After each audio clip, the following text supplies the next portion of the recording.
The city of San Antonio seeks to annex 2 areas near military facilities.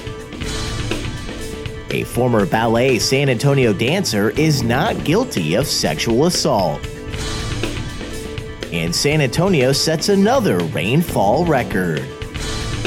This is your Express Briefing podcast for Monday, November 5th. Subscribe to this and other free content at expressnews.com/podcasts. And get each day's top news and sports headlines delivered to your inbox at expressnews.com/newsletters.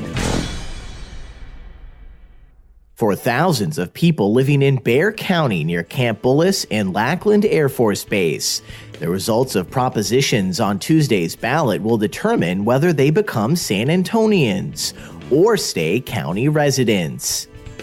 But even if voters reject the city's annexation plan, San Antonio will still have authority to enforce certain land use regulations on new development in areas surrounding the military facilities. Director of Government and Public Affairs for San Antonio, Jeff Coyle, says the city views the propositions as a win-win scenario, as existing residents get a choice. And either way, the city will still have the ability to regulate future development. But not everyone agrees. The Homeowners Against Annexation organization is fighting the propositions, citing concerns that the city could start imposing fines for a myriad of reasons if the areas are annexed.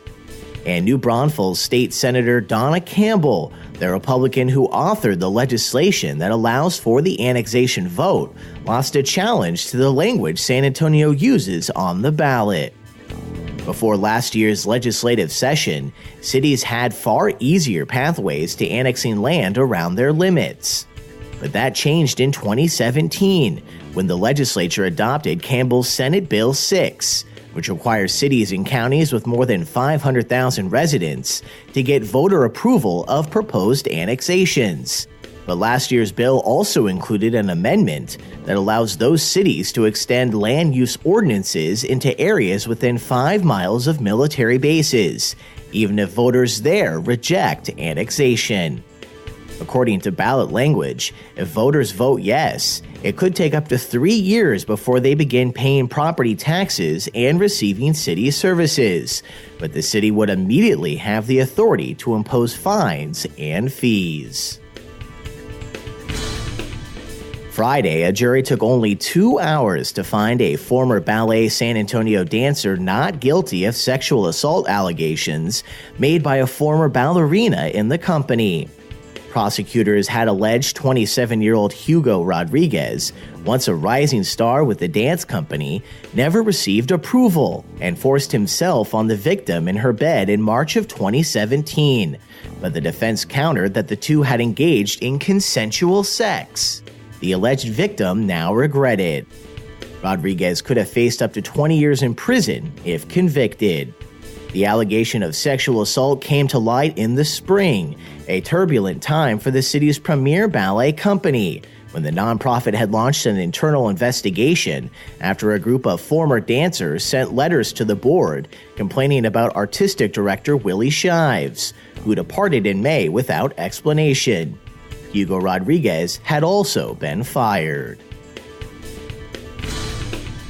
And with nearly all of November still to go, San Antonio has already surpassed the record for its wettest fall in history, with Alamo City receiving 23.33 inches of rain during September and October, breaking the record of 19.64 inches set in 1998.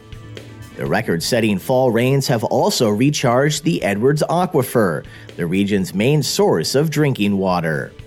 State climatologist John Nielsen Gammon says the record fall rain is also true for Texas as a whole, as plentiful showers in September and October easily made the period the wettest 2 months ever recorded in the Lone Star State. But before the rains came, the summer had been one of the hottest and driest on record in Texas, with statewide temperatures from May through August tied for the second hottest in state history. San Antonio also had its share of summer misery, as May and June were both the third hottest on record, with less than an inch of rain in each month, making for a mild drought. And that's your daily San Antonio Express News briefing for Monday, November 5th. Subscribe to this and other free content at expressnews.com/podcasts.